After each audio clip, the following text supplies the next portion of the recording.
daughter said that I was a loser, compared to her in-laws, so I cut her off and gave the inheritance to my son. Now she is angry and asks me to come back, and I said, I never thought I'd see the day when my own daughter would call me a loser. I mean, I knew Allison had a sharp tongue sometimes, but this felt different. It wasn't just an offhand insult. It was like a statement she'd rehearsed. That word, loser, has been ringing in my head for months now. It started about a year ago, not long after Allison married Mike. He's a decent guy, I suppose, but his parents, well, they live in a different world. They bought the newlyweds a brand new car as a wedding present. A Tesla. Then, a few months later, they gave them the down payment on a condo in the city. I remember the day she told me. She called me, and at first she sounded excited. But soon her tone changed. Why didn't you do something like this for me, Dad? She asked. I didn't know how to answer. I'd raised her and her brother Tom on my own after their mother died when they were young. I worked double shifts for years to make sure they had a roof over their heads and food on the table. Fancy cars and apartments weren't in the cards for us. I told her that, but it wasn't what she wanted to hear. She started listing all the things Mike's parents had done for them, saying they set the standard for what good parents should do. That's dumb. But it got worse. Over the next few months, she brought it up again and again. She'd call or visit, and somehow the conversation always came back to how I hadn't given her enough. You didn't even help me pay for my wedding dress, she would remind me. You didn't offer to help with the honeymoon. I tried to let it go, thinking maybe she was just blowing off steam. But the comments grew more pointed. She started comparing me to her in-laws. They're just so generous, Dad. I don't know why you can't be like them. One day she said outright, You've never been able to give me anything I really wanted. Honestly, sometimes I think you're just a loser. I felt like I'd been punched in the stomach. I didn't even react. What could I say? What she didn't know and what I had been wrestling with for weeks was that I had recently started thinking about my will. I have high blood pressure, and the doctor has warned me to take it seriously. I'm not a rich man, but I have some savings, the house, and a decent life insurance policy. Enough for it to matter. I'd been trying to decide how to split everything between her and Tom. But after this conversation, I began to wonder if Allison even deserved it. She clearly didn't think much of me. Meanwhile, Tom had always been the steady one. He never asked for much and always helped me out when I needed it. It made me think hard about who would appreciate what I had to give. Little did I know that decision would send Allison into a rage I never saw coming. A few weeks after the explosion, I was sitting in my living room going through the paperwork for my will. It wasn't a huge fortune, but it was everything I'd worked for. The house alone could be a nice boost for one of my kids. Allison had been on my mind, and not in a good way. The things she'd said lately about me, about what I owed her, were wearing me down. But it was Tom who called that night. Hey, Dad, are you okay?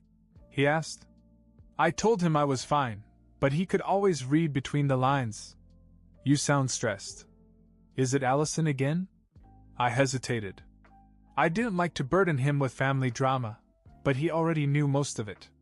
She just won't let up, I admitted. She's comparing me to Mike's parents again. You'd think I'd get used to it, but this time she called me a loser. Tom didn't respond right away. Then he finally said, That's low. You don't deserve that. That was Tom in a nutshell, calm, steady, and always ready to defend me. He never asked for anything, but he was always there when I needed him. When my car broke down last year, it was Tom who took a day off work to help me buy a new one. He didn't even complain when I chose a used Corolla instead of something flashier. Allison, on the other hand, had barely visited since her wedding. And when she did, it felt more like an obligation than anything else. That night, I made a decision. I decided to give Tom the bulk of my estate. The house, the savings, everything.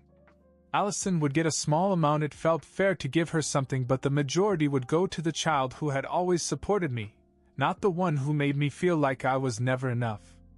I finished the paperwork the next day. Part of me felt guilty, but a bigger part felt relieved. I figured I wouldn't say anything until it was time. I didn't want to start a fight. But Tom, God bless him, couldn't keep it to himself. A few days later I got a call from Allison. I could tell right away that something was wrong. Her voice was tight, like she was trying to hold back anger. Tom told me about your will, she said. Is it true? Are you giving him the house? I wasn't going to lie. Yes, it's true. There was a long silence on the other end. Then she exploded. How could you do this? I'm your daughter. I've always been there for you. I couldn't help but laugh bitterly. Always been there for me. Is that what you really think? You know what I mean, she snapped. I'm your daughter. It's only right that I get more than Tom. He's your son, Dad. I'm your best child. You should reward me for everything I've done for you. I sat there stunned. Reward her? For what, exactly? This conversation was about to take a turn neither of us would forget. I didn't even know where to begin. Reward her? For what?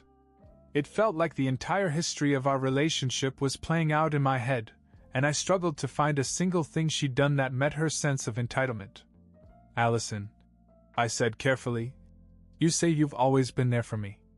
Can you give me one example? Just one? She didn't miss a beat. I call you all the time, don't I? I check up on you. I make sure you're okay. I almost dropped the phone. You call me to tell me what I'm doing wrong or to complain about what I didn't give you. That's not checking up on me. She ignored me. And who invited you to our engagement dinner? I did. Mike didn't even think about it, but I made sure you were there. That's loyalty, Dad. That's me being a good daughter. I couldn't believe what I was hearing. You invited me to your engagement dinner, and you think that counts as loyalty? Her tone changed, sharper now. You're twisting my words. The point is, I've done more for you than you know. And let's not pretend that Tom deserves more than I do. What has he ever done? He's just your golden boy who never had to fight because you gave him everything. Now I was angry. I took a deep breath and tried to keep my voice calm. Tom never asked for anything. Not even once. And he's always helped me when I needed it, no complaints, no strings attached. Can you honestly say the same? She scoffed. That's because you always favored him. He didn't have to ask because you handed it to him on a silver platter. You never cared for me in the same way. That was it. I couldn't hold back anymore. Do you hear yourself, Allison? You're twisting reality to fit your narrative. I gave you as much as I could.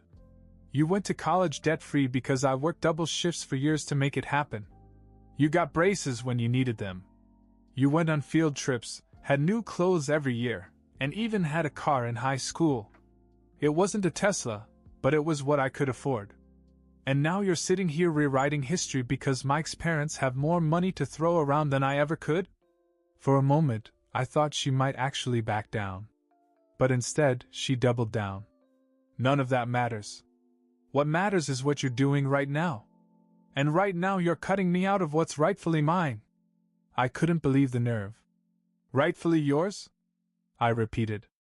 This is my money, Allison. It's not yours. It was never yours. I get to decide what to do with it, and frankly, you've made it pretty easy for me. There was silence again, but it wasn't the kind that meant she was thinking. I could almost hear her anger boiling over. You're being unbelievable, she finally said. You're punishing me for having higher standards than Tom. Is that it? You hate that I want more for myself? I sighed. No, Allison. I hate that you think I owe you more just because someone else gave you more. You've made it clear what you think of me, and I'm just returning the favor. That last line seemed to hit her hard.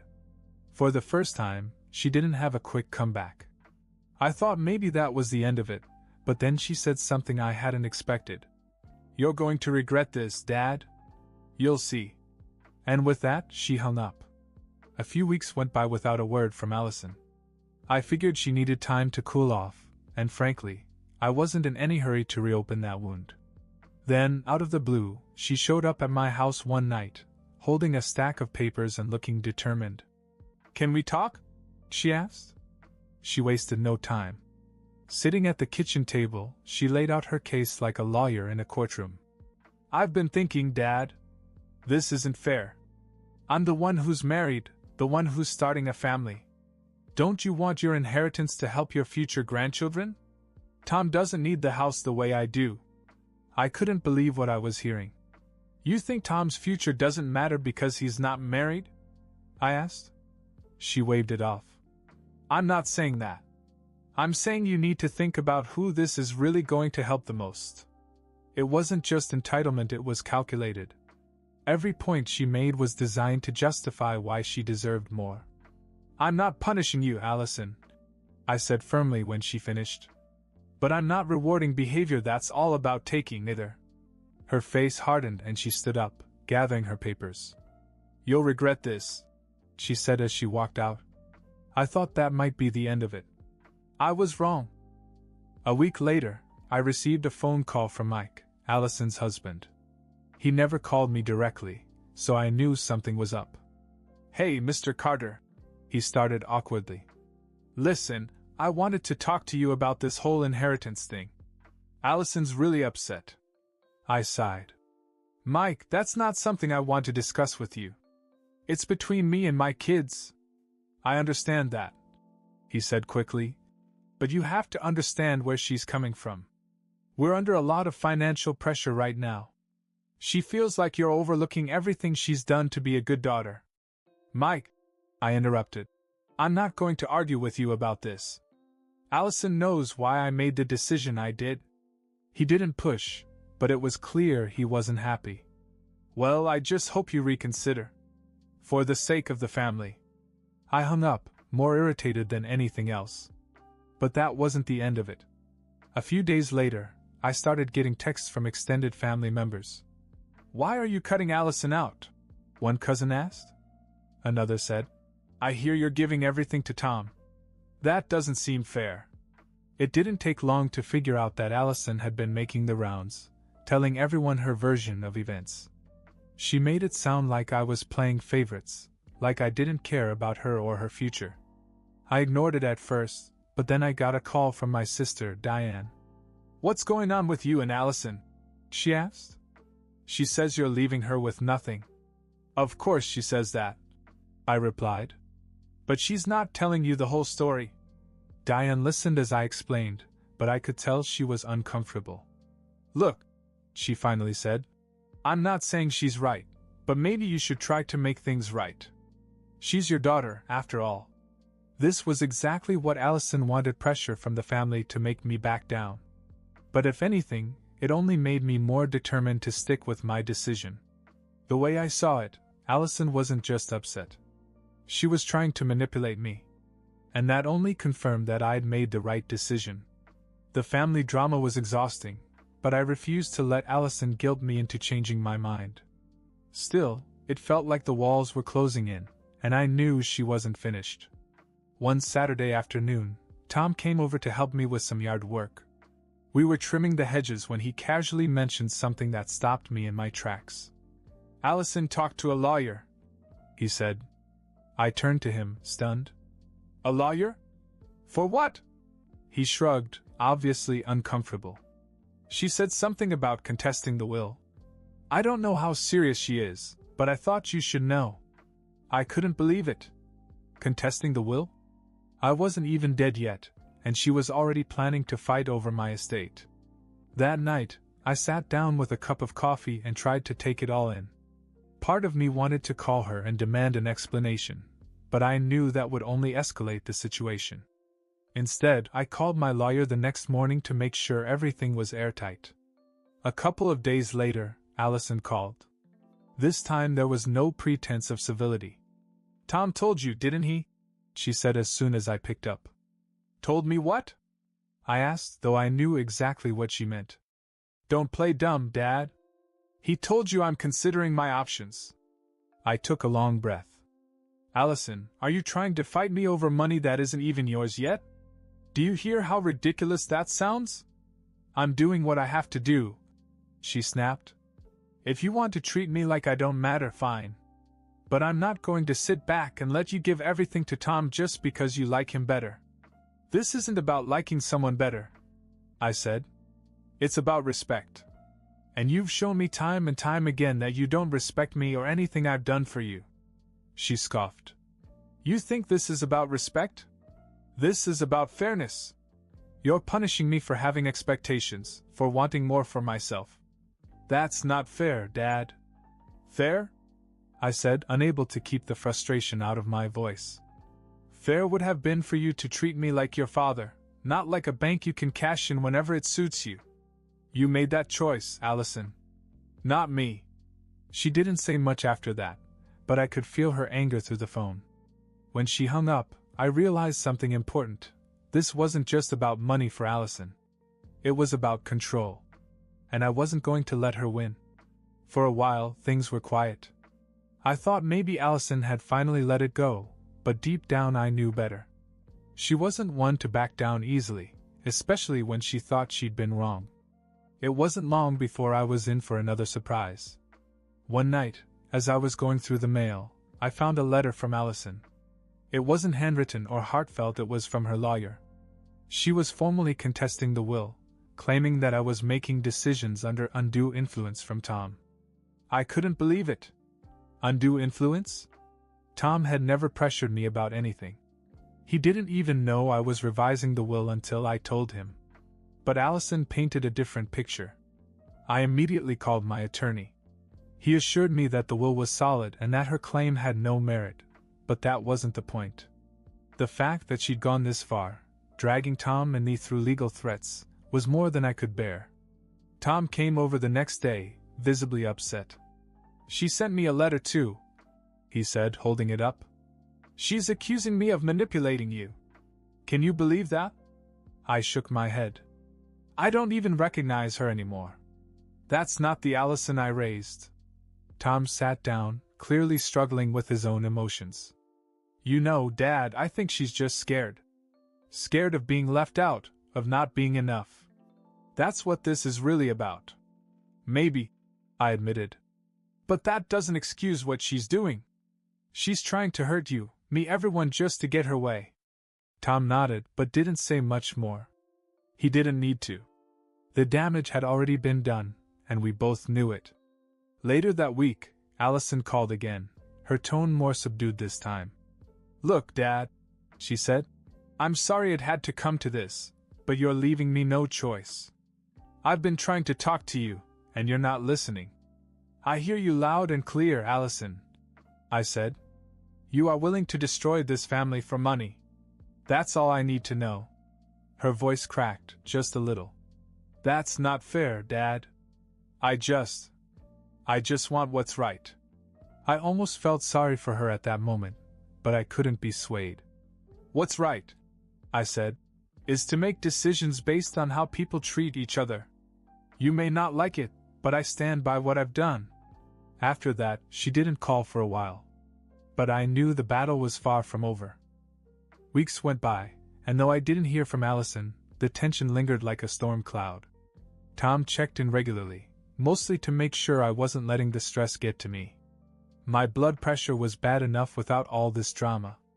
Then one night I got a text from Diane, my sister. Allison called me. She's really upset. Says she's planning something big. You need to talk to her. I didn't respond.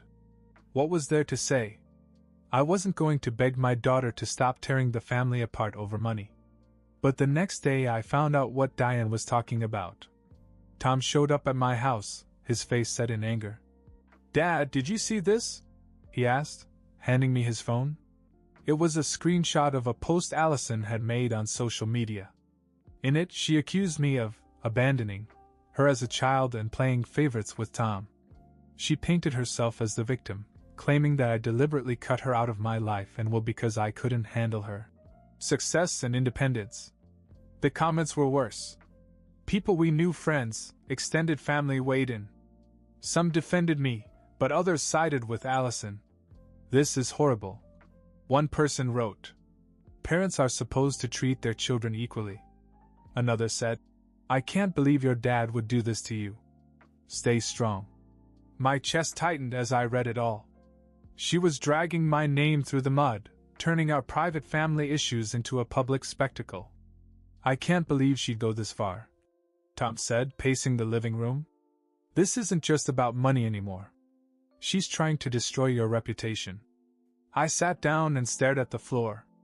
I don't even know who she is anymore, Tom. How did we get here? He didn't have an answer, and neither did I. That night I called Diane.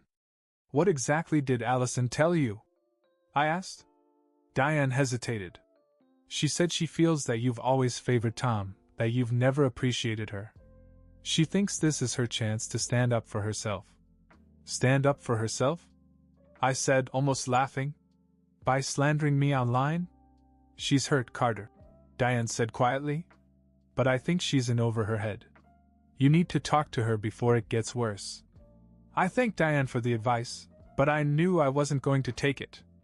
Allison had crossed a line that I couldn't ignore. I decided then and there to go over everything in detail with my lawyer. I wasn't just protecting Tom anymore, I was protecting myself. Allison thought she was backed into a corner. She had no idea that I was already 10 steps ahead of her. A few days after the social media fiasco, Allison called. I debated not answering, but I picked up out of curiosity. Her voice was sharp, but there was a hint of desperation underneath. Dad, you made your point. But this has gone too far. You need to fix this. I remained calm. Fix what, Allison? You're the one who brought this out into the open. You're ruining our relationship. She shot back. Do you really want it to end like this? Do you want people to think you're a terrible father? It hit a nerve, but I didn't let her hear it. Allison, you made your decision. You've spent months tearing me down, accusing Tom, and spreading lies. Now you have to deal with the consequences. She was silent for a moment. Then, in a softer voice, she said, I am still your daughter. Doesn't that mean anything to you? I took a deep breath. It does, Allison. It always has. But respect and trust go both ways. And you've broken both. Before she could respond, I added, I'm done, Allison. The will is final, and so is my decision. If you want a relationship with me, you're going to have to show that it's about more than money. Until then, there's nothing more to say. I hung up, feeling a strange mixture of relief and sadness. I'd always hoped things would end differently, but this was the path she'd chosen. And for once, I wasn't going to let her dictate the terms.